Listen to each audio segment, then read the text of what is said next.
रवीश कुमार, आपका अंदाजा सही है कि क्या कहने जा रहा हूं, लेकिन गुजारिश है कि जो भी कह रहा हूं उसे धीरज के साथ सुनिएगा। भारत की पत्रकारिता में स्वर्ण युग तो कभी था भी नहीं, लेकिन आज के दौर की तरह भस्म युग भी नहीं था। भस्म युग से मेरा मतलब है जहां इस पेशे की हर अच्छी बात तेज गति से भस्म की जा रही हो। यह दिन भी आना ही था। इस देश में अलग अलग नाम वाले अनेक चैनल हो गए हैं, मगर सब हैं तो गोदी मीडिया ही। उसका परिवेश, उसका इकोसिस्टम, पत्रकारिता का और माहौल सब खत्म कर दिया गया है। मगर पत्रकारिता करने और कराने का दावा भी सब कर रहे हैं। खासकर वो भी कर रहे हैं जो उसी सत्ता का हिस्सा माने जाते हैं, उसी के रूप में देखे जाते हैं, जिसकी ताकत से हर दिन पत्रकारिता इस देश में कुछ ली जा रही है। जब वो कहे कि वो उच्च स्तरीय पत्रकारिता करना चाहता है, तब ऐसा दावा करने वालों को जरा संदेह की निगाह से देखिए। गोदी मीडिया और सरकार भी पत्रकारिता का अपना मतलब आपके ऊपर थोपना चाहती है। अगर इसका मतलब किसी भी रूप में वही है, तब आप एक बार फिर से झांसे में आने वाले हैं। बेटी विदा होती है तो वह दूर तक पीछे मुड़कर मायके को देखती रहती है। मैं इसी स्थिति में हूं। अभी मुड़कर देख लेने दीजिए, फिर कभी विस्तार से एनडीटीवी की बात करूंगा, लोगों के बारे में और एनडीटीवी के बारे में, डॉक्टर रॉय, राधिका रॉय के बारे में भी। मैं कई लोगों की प्रतिक्रियाएं पढ़ रहा था। बहुत सी बातें तो मुझे आज ही पता चली। हैरानी हुई कि हर किसी के पास एनडीटीवी का एक अलग ही किस्सा है। वाकई उन 27 वर्षों के बारे में ठहर कर और संभल कर बात करने की जरूरत है।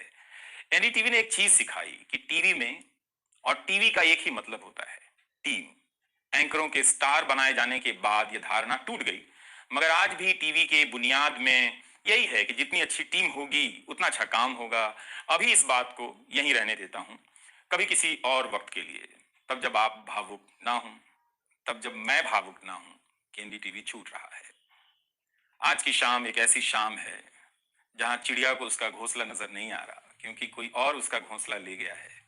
मगर उसके सामने थक जाने तक एक खुला आसमान जरूर नजर आ रहा है।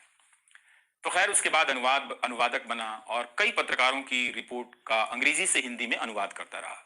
इसके बाद मैं रिपोर्टर बन गया और फिर मेरी दैनिक रिपोर्ट की अलग यात्रा शुरू होती है। रवीश की रिपोर्ट से काफी कुछ सीखने को मिला। तो इस तरह से यह एनडीटीवी में ही संभव हुआ कि एक चिट्ठी छांटने वाला इसके एक चैनल का ग्रुप एडिटर समूह संपादक बनता है और आज उसे छोड़ रहा है, इस्तीफा दे रहा है।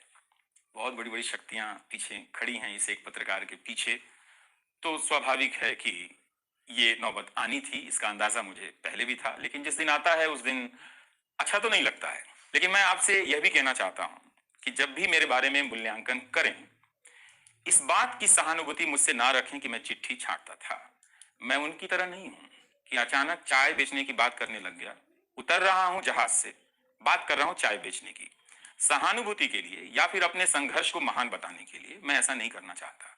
इस देश में हर किसी का संघर्ष ही पहाड़ चढ़ने के जैसा है। आप एम्स के बाहर मरीज जो खड़े हैं, उनके परिजन जो खड़े हैं, उनसे मिल लीजिए। आपको पता चल जाएगा कि उनकी चुनौतियां कितनी बड़ी हैं और आपका दुख कितना कम है, छोटा है। लेकिन आज के दिन मैं आप सभी के बीच दर्शकों की बात करना चाहता हूं। इस दौर में कुर्सी पर बैठे किरदारों को टूटते हुए देखा, सबने देखा। संस्थाओं को भस्म होते देखा, आपने देखा। नफरती तूफान में लोगों को भटकते देखा, मगर मैंने इसी दौर में एक नई संस्था भी बनते देखी है।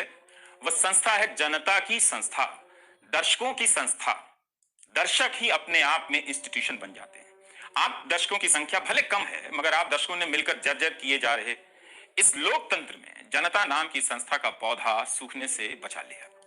एनडीटीवी में मुझे जब भी अवसर मिला, मैंने जान लगा दी। मैंने कभी उन अवसरों को अपने लिए नहीं देखा, बल्कि यही सोचा कि ये अवसर मुझे आप दर्शकों के लिए मिला है, इसलिए उन सभी अवसरों को आप दर्शकों की कहानियों से भरता चला गया और मैं आप दर्शकों का होता चला गया। आपका दावा मुझ पर बहुत बड़ा है, मैं जानता हूं। मेरे आगे दुनिया बदलती रही, मगर टेस्ट मैच के खिलाड़ी की तरह पिच पर टिका रहा।